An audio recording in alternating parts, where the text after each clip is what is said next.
right. Looks like we're live, Phelan. It does So, look like we are live. Can you please share this into the group? yeah, Uh, I will do that. Thank you very much. Hello, everyone. It is time for Geek Speak. Is that time of the month or the time of the week where we are doing Geek Speak, and today we are talking all about website accessibility. Uh, it, Yeah. yeah, it may sound like a dry topic, but I think it's super important for people in order to implement it into your website and make sure that you're not doing these faux pas. Because just like doing semantic HTML, if you structure your website in a good way, good things will happen to your website, right? And so we want it to be super easy for anyone to use your website, but it also actually has some. I actually think it makes your website better if it's more accessible, not just on like the accommodating another group of people, but it's to actually like everyone. Like I think these practices make a lot of sense overall for people. And of course, For my name sure. is Phelan with Seymour Digital Media. And I am Marina Little from Little Works Indie Media, maybe for the last time. Oh yeah. Yeah, Uh, yeah, we're soft launching our new brand. oh, nice. Yeah. And I'm trying not to be joined by George, the orange cat, Mhm. today. He is being quite insistent. But yeah, we are talking about website accessibility.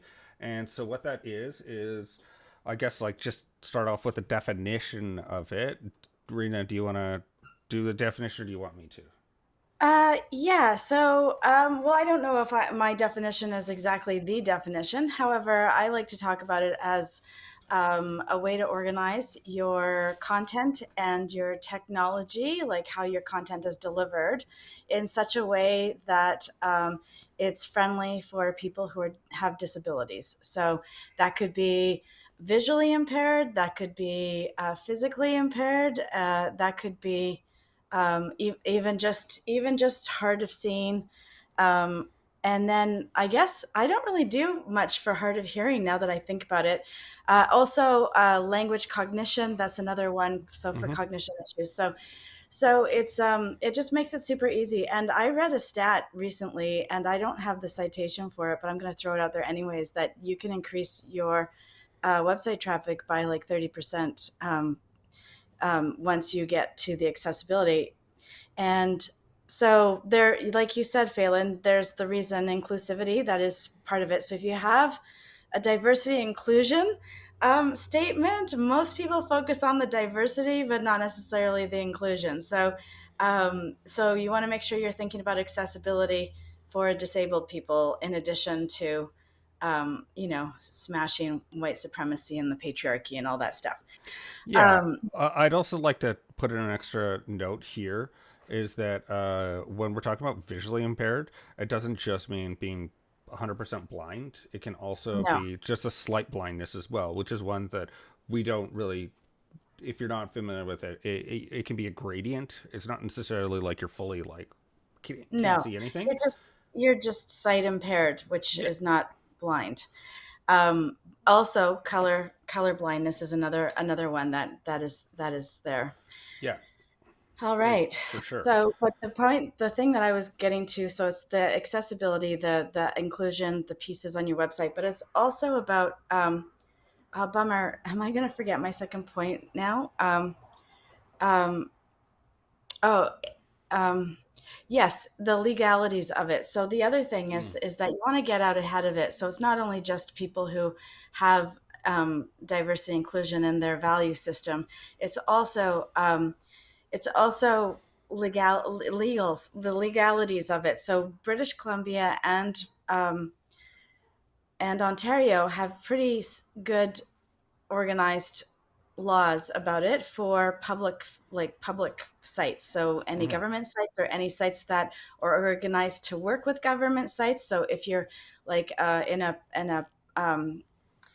a private partnership with government, then you're going to need to required to do that. If you're an association, I don't know if you're required, but it is most associations do take care of this in their website build. So we want to think about that. Also, Europe rules are quite strict. And what was that thing that you were telling me the other day, Phelan, about California and the litigation that's happening in the States? I'd love to start with that so that we know why we're Yeah, doing the things that we do. yeah. So if you're a US based business, you are required to be ADA compliant. So that's the Americans Disability Act, which has a bunch of accessibility requirements. And so uh, you're muted, Rena. You're muted. There is no audio coming through on my end. I There we didn't go. do anything.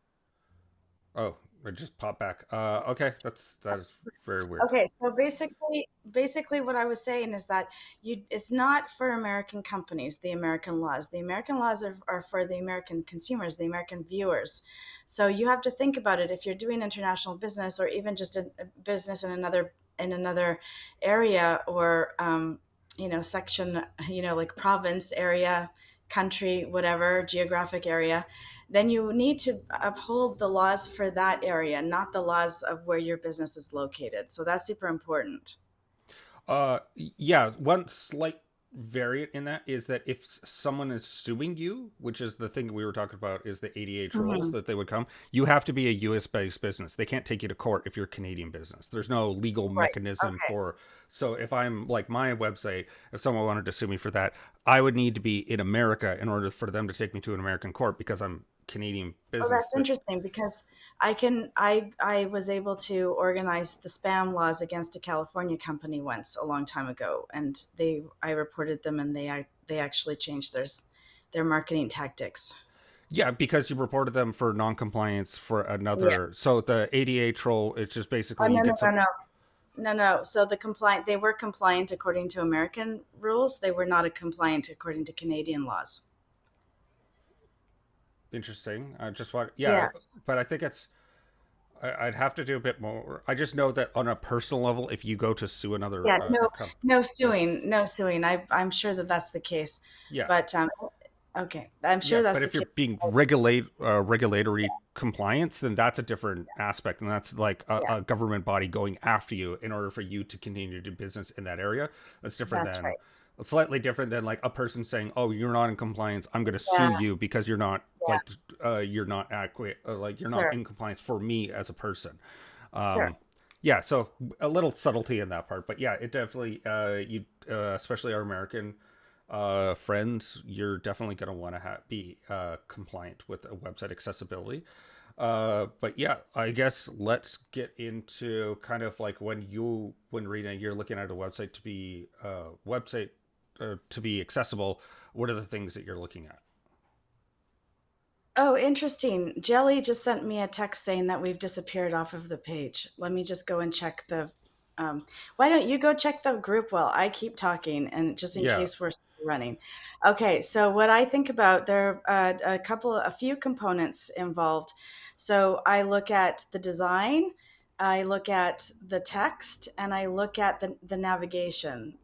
So those and so that's pretty much everything that I look at. There are, and within that, there's like a whole sub list.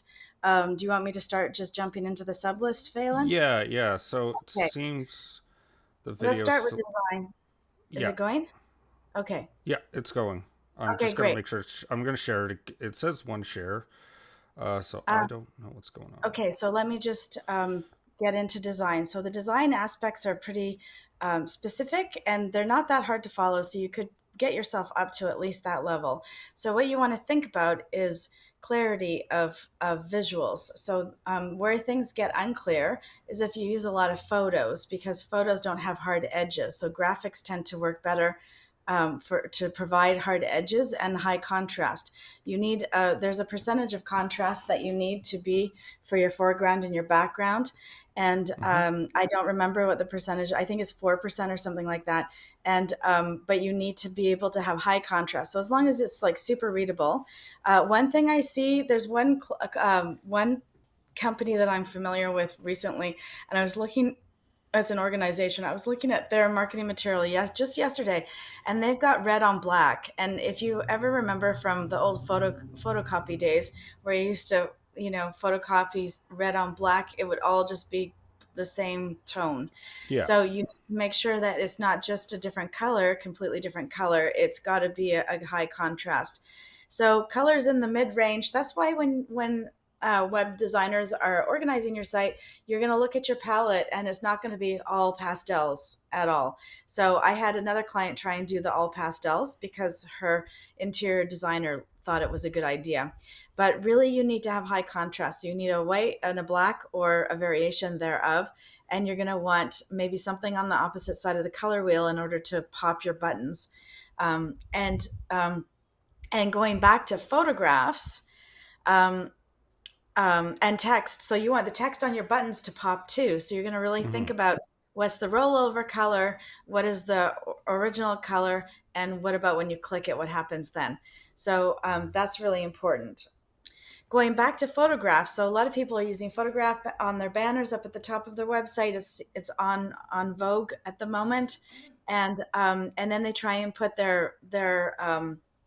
um, their call to action up there. And if your background photograph is varies in color, so first it might be dark in one spot and light in another spot, or middle medium in another spot, it's really hard to find a color for the font that will go over that nicely, that's not going to be difficult to read for people. So even a fully perfectly eyed person still struggles with that on occasion. So the best thing to do is to rework your design.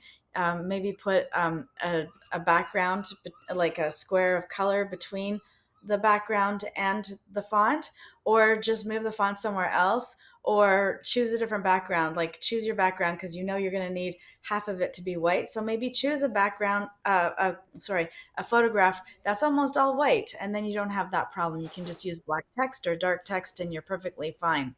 So that's another instance. Yeah. Then the I yeah. was just gonna say another trick I like to use is the image overlay when you're picking images, so you can get a color to just 30% black, right, and then that way, Yeah, uh, the colored layer in between. It can be transparency, so you yeah, don't lose the background. That's true. yeah, Yeah, we've seen that a lot.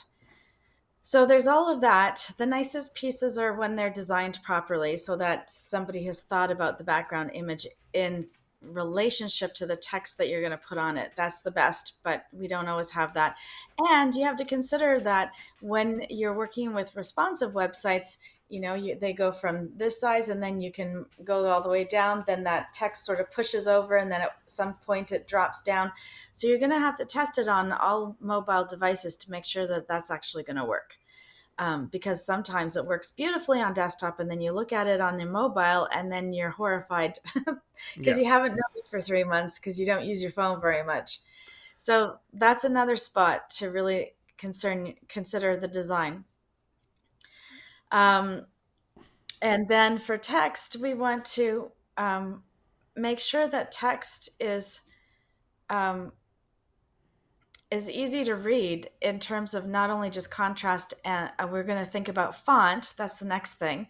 So that's why we don't generally use serif fonts in body text because it's very hard to read. I Uh, saw a just a quick definition as well, just so yeah, everyone's on the same page. So serif is like those little the letters like Times New Roman has like a little like the eyes will like a have like typewriter. yeah, like a typewriter. Yeah, they'll have like the extra little bits on the eye rather than just straight an eye with no Yeah, extra little bits on it, just so everyone's yeah. familiar. So you can use serif fonts in certain spots, like maybe your titles, Yeah. things like that are bigger, and things that you're going to have control over the kerning. And the kerning is the space that's between the letters. That's called kerning. So sometimes you can adjust the kerning in your website, and that helps. And line size too. You can actually adjust that. So I was working yesterday on a site, and when my subtitle dropped down to the second line, it's not really designed to have a second line, but sometimes you don't have a choice, and the two lines were touching pretty much. So just adding that extra little bit of line space in between there can be perfect. Keep that contrast high and easy to read. And then the other aspects for font that we want to think about is how we're writing, how we're creating our sentences. Are we using a whole lot of words to say something? Can we reduce it down to a simpler format? As you can see, I speak in very complicated ways, but there are, when I put my stuff into um, Grammarly or whatever, it helps me to reduce and clarify what it is that I'm saying. And especially if I work with my copywriter, then I'm getting really perfect writing for website, because we have to remember that just because you can write a paragraph about your business doesn't mean that that's actually how things are written for web. And so it's it's two things. It's like professing some, or being leveling up to that next um, level of professionalism, but also making sure that it's readable for people in they call it simple language. So that's for accessibility. You want simple language.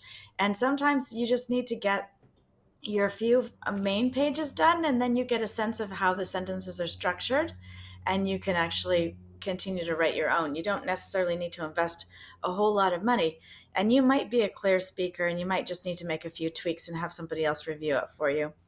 But just make sure you're not using jargon, and you're not using really long words. And what people do in academia is they always put a phrase with a comma before their sentence.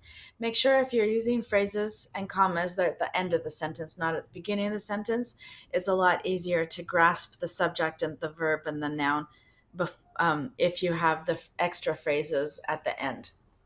So Yeah. that can be really helpful, because especially if we think about, I was thinking about this for one of the sites that I'm looking at, and we get a lot of new Canadians into Canada, obviously, and we want to make sure that if we're running services that could be potentially, they could be your client or a really big part of your client, you're going to want to make sure that you're organized for simple language. Because even with my soccer club that I've been helping out, they the parents, the immigrant parents that are coming here, they don't really know English very well, and it's the kids that know the English. So we've been struggling with that a little bit to make sure that we can get meaning across in a really clear way for those parents, so that they can participate and have their kids participate in all these fun activities. Yeah, and I would go just off of that as well. That I forget, it just came back to me, but I forget. There's a specific name for it, but is to have your sentences not to write like a big wall of text, but to have it Yes. have white Oh, space around that. It's called gray block. And it Gray block. comes from the newspaper industry, and that's exactly right. So you don't want like an inch of text with without any entryways in. So what you learned in terms of how to write a paragraph in high school is not going to be how you organize your paragraphs online. Sometimes the paragraph online is just one sentence. Sometimes it's even just a little phrase, because you want that to pop out and really get caught when people are skimming, because generally we skim websites, we don't really read thoroughly. So that's a great point. I almost forgot about I almost forgot about that. And I usually, same with your social posts, don't do that in social. I see that Yeah, in social all the time. It makes me crazy. I'm not reading it, yeah. I'm not either. But there's a term for it because I remember looking it up. Because like if I see a big wall of text, like my eyes just look glaze over. Like it does something to my brain. There's a psychological Oh, term for it. you don't. It's, well, the term that I've heard is called gray block. No, like it's a psychology term. If you just see a wall of text, so like your Oh, brain shuts off and it I see, just I see, doesn't I see. absorb the Oh, information. I see. Oh, I Uh, didn't know that's what you're getting yeah, at. that's Okay. what I just remember that. But that's also an accessibility thing where it's like certain people they Yeah. may have dyslexia or something like that, and it just makes it easier Yeah. for them. Um, there's also there's a guy out there. His name's Pirate Software. That just it just sprung to my mind. Is that he has a perfectly accessible video game, and that also Mhm. includes like dyslexia. He has a special font and a special distance in between, Oh, and it yes. causes people with dyslexia they could still read it just fine. Oh, So you can interesting. actually do spacing and your font type. It's like a sans serif type of font. And yeah, he made it like totally accessible for everyone. Which is kind of cool to him to kind of break that down as well. Sorry, it just came No back to me. I kidding. just was like, oh, Yeah, I no, that's super interesting. I love that. So yeah, so that's part of it. And then I want to go back to photographs again. This is the third time, yeah, because this is where alt text is really important. So we went through a period of SEO companies cramming in keywords to their alt text, but really what we want to do is go back to its original purpose, which is for e-readers, not SEO. So so having them filled in is really great, Yes. and describing it. So um, what you might do is, if I've got a portrait of Phelan on my website, in my About Us page, if on our team page, what I would do is I would say that portrait of Phelan sitting at his desk. You want to describe it. So lots of people have a hard time describing. I didn't really realize that until I started training people for this stuff. Yeah. And you want to actually look at the photo and just say, what do you see? You see a woman doing yoga in outdoors with the sun shining in, and she's, you might want to suggest the pose or something like that, because you want your people who are reliant on e-readers to still get the same mood and the same feeling and the same Yeah. branding. Like, that's the whole point about branding, is that it's got to be consistent. And this is actually, in my mind, not only for accessibility, and yeah, you might get a keyword in there too if you can work it in, but really accessibility and branding, the branded experience. So that's super important. If you're especially if you're paying to get your photos done for the branded experience, you want to actually follow through and provide the appropriate alt text, so that that's going to really like create that juicy vibe of your website. Yeah, for sure. And I would say, just going off of e-readers, one of the other ones that we had talked about in the meeting is not using drag and drop builders Oh for yes, let's talk accessibility. about that. Yeah, because what it does is that if you actually look at the code of the website after you've done it, is that they just nest divs on divs, and it's just like it's a terrible, because how people with an e-reader go through a website is tabbing through. Okay, Uh, okay, let's start. Let's go back. What do you mean by nesting divs on divs? Oh, Nobody's going to so it's understand like, when you see, like, it's a div, and then it's got a that. Div. div in it, and then it's got a div in it, and then What it's is a got div? a div. It's just just any. It's so it Like a got really block. popular about 10 years ago Yeah. to have, rather than using a p tag with like a paragraph in an h1, a Okay. div is That's just just like it could be yeah. anything. It's a div in a So span. not a technical term, but it's just the next section or the next part of your website. Yeah, And it's a placement of thing, yeah, and so yeah, you this can div. organize them across the page and down the page. Yeah, Yeah. yeah. And So so what happens is, in a clean builder, it's very beautiful, and there's not that many of them. Like, it doesn't nest them like what Phelan was saying. But on so here's the thing that I was thinking about, though, after we had the meeting, is that, okay, so I think of you said don't use drag and drop editors because they create these, complex div scenarios. And what I want to know is, then am I calling Cadence a drag and drop editor no, incorrectly? no, Okay. because it's a block based builder. So Okay. Cadence, as it doesn't have its own, like, we're gonna place this perfectly. Like Divi is the classic Yeah. example. Divi Yeah. websites are notoriously slow, and that's Yeah. because, in order to, like, the And way they made the drag Elementor. and drop, is they I had to got it. like do all these like extra Yeah. divs in there. Whereas Yeah. Cadence follows the thing that Google likes, which is called semantic HTML. Semantic HTML is, Right.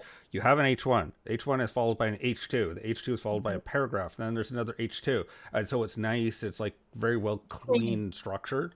And Clean's code.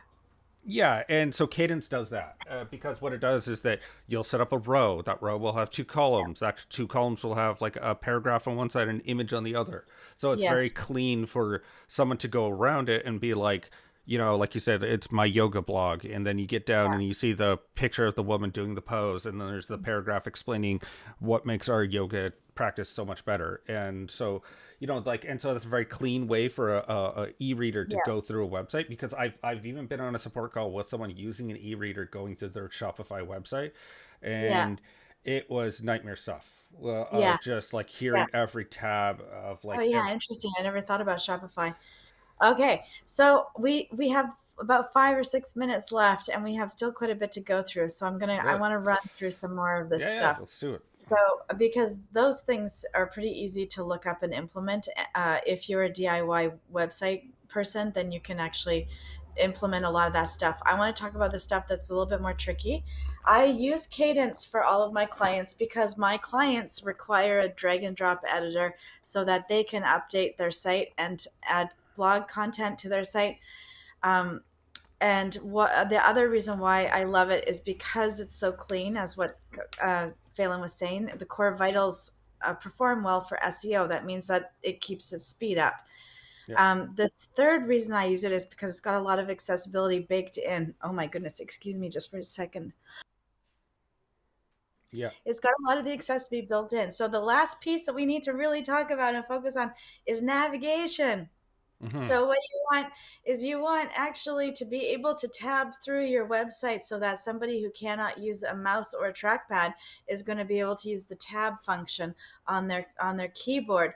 And so that means that you actually have to check it, and you should be able to do that. You start at the top left and then you tab through. And as you're on different elements of the website, those elements should get up a nice little outline so that people are clear where they are on your website. And sometimes the buttons will have extra information hidden that sort of pop up as you go through these elements. And Cadence has a lot of that stuff baked in. We just have to add in the descriptors sometimes, but the tabbing works really well. So that's super important. Do you have any other technical stuff that you do, Phelan? Because I'm trying to think about if there's anything else, and then we can talk about testing because I think that's a super Yeah, important part. let's jump over to testing just because we're Okay. close to the time. There's something that's super. I think we covered the technical ones: semantic HTML, image Yeah. overlay. Those are the technical ones on my end. But also, I just like you said, tabbing through. That's how the e-readers also work. Just to kind of tie Oh, that right. back to. That's how they actually work. Is that you're tabbing Yeah. through. That's why you want to see have those visual cues. So that's all Okay. kind of baked in with make your website easy for someone with an e-reader to just go through Right the on. website. Yeah. Okay, so the last thing that we want to do is, you can see, you can find everywhere all of these t- testers that you can just throw your website in and it comes up and gives you a score. And you can also find plugins that will suddenly make your website accessible.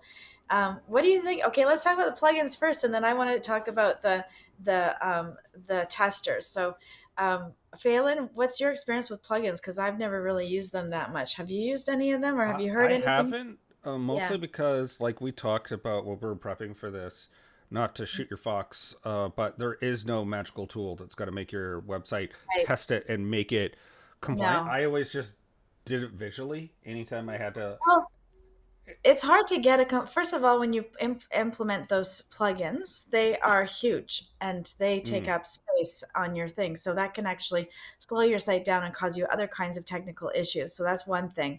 But I'm with you. I do a combination. I definitely pull a report and I definitely make those changes, technical changes, and then but it is really hard to get your site up to the top, like, you know. And so even within the classification of the different type of certification, because the states has a different one, from Ontario has a different one, from uh, BC has a different one.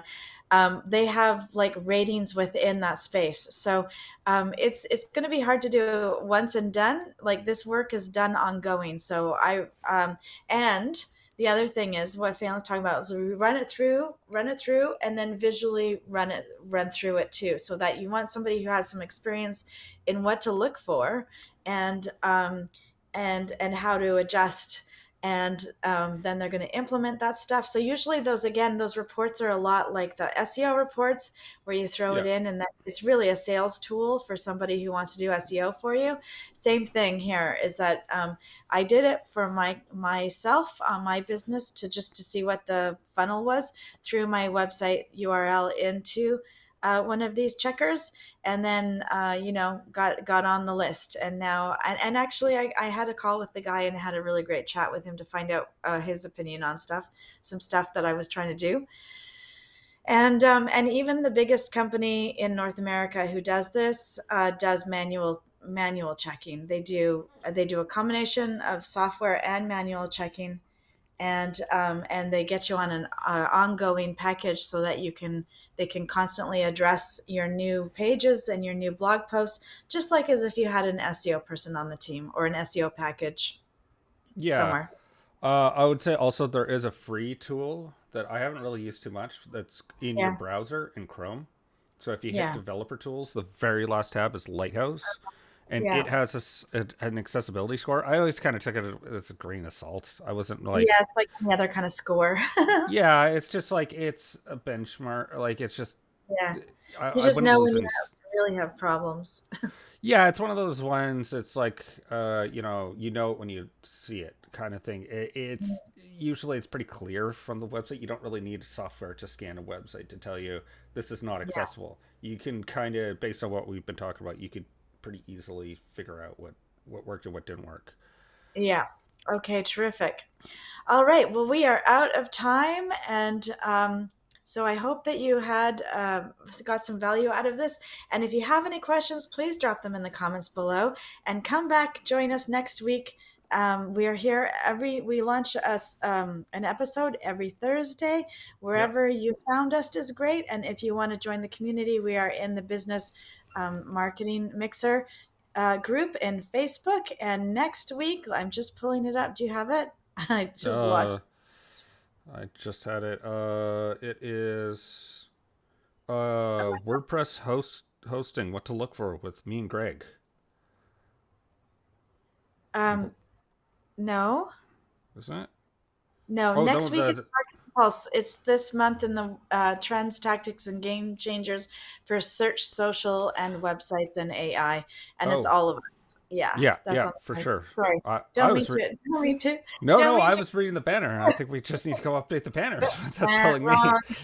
Yeah. All right. Oops. So thanks for joining us, folks, and we'll see you next week. Bye for now.